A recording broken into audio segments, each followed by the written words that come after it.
আজকের দিনটা ছিল রথযাত্রার দিন, অর্থাৎ 27শে জুন শুক্রবার। দেখো সকাল সকাল উঠে মা পুজো দিয়ে দিয়েছিল। আজকের পুজোর প্রসাদে দিয়েছে দেখো পেয়ারা, কি সুন্দর! এটা কিন্তু আমাদের গাছের পেয়ারা, দেখো ভেতরটা কি সুন্দর লাল। তো 1 বছর আগে আমি স্কুল থেকে একটা গাছ নিয়ে এসেছিলাম, তো সেই গাছটাতে 1 বছরের মাথায় একটা ফল হলো।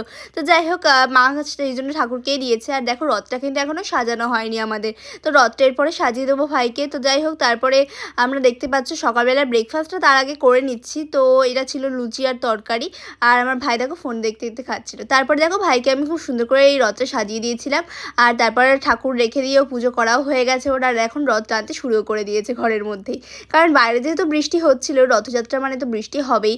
তো সেই জন্য আর কি বাড়ির ভেতরেই সুন্দর করে রথটাও টানছিল দেখো, আর রথ টানতে শুরু করে দিয়েছে। তো যাই হোক, আজকে কিন্তু আমাদের দুপুরে মেনুতে ছিল নিরামিষ। তো আজকে ছিল দেখতে পাচ্ছ পনির, আর তার সাথে ছিল আলু পটলের তরকারি।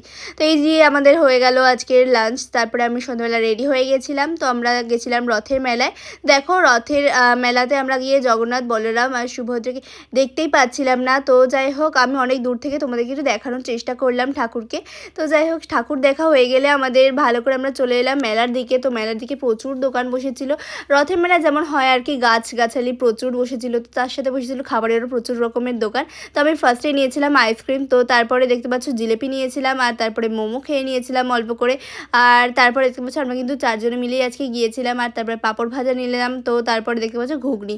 তো তারপরে একটুখানি দোকানপাটগুলো দেখছিলাম ঘুরে ঘুরে, অনেক রকম অনেক কিছুই বিক্রি হচ্ছিলো, তবে কিছু কেনা হয়নি আমাদের। তারপরে চলে এসেছিলাম, একটু দোকানে দরকার ছিল, তো তার জন্য দেখতে পাচ্ছি ডাস্টবিনগুলো আমরা নিতে এসেছিলাম আজকে। তো সেই জন্য দেখালাম আর কি। আর একটু শপিং মলে এসেছিলাম, তো আরও কিছু কেনার ছিল তার জন্য। তো শপিং মল ঘুরে বাড়ি চলে এলাম। তো বাড়ি এসে মেকআপটা রিমুভ করে দিলাম। তো রাত্রিবেলা মেনুটা কিন্তু সেমই ছিল। যাই হোক, দেখা হবে নেক্সট কোনো ভিডিওতে। ততক্ষণের জন্য সকলে খুব ভালো থেকো, সুস্থ থেকো। আজকের মতো এখানেই বিদায় নিচ্ছি সকলকে। চলো টাটা, বাই।